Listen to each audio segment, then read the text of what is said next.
pag nagmamature tayo, parang nauobliga tayong kalimutan yung pagiging bata eh. Mas lumalaki daw tayo, mas lumalaki yung mga problema, mas lumalaki yung responsibilidad. At pag nangyari yun, ang dami ng mga bagay na lumalagpas lang sa atin. Nung mga bata pa tayo, wala tayong pinapalagpas eh. Kaya parang haba ng araw, di ba? Parang lahat ng bagay big deal sa atin. Naalala mo pa ba nung una kang nakakita ng rainbow? Wow! Eh yung bago sumara yung ref, namamatay yung ilaw. Wow!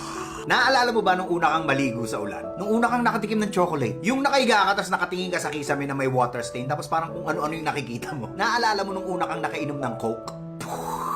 Sa maniwala kahit sa hindi, ang dami pa rin mga ganun sa paligid natin. Mga bagay na hindi pa natin alam. Pero dahil mayayabang na yung mga mature na mga sarili natin, hindi na natin ini-enjoy yung kababawan. May mga nagsasabing matanda na tayo kaya hindi na tayo naglalaro. Pero ang totoo, hindi na tayo naglalaro kaya tayo tumatanda.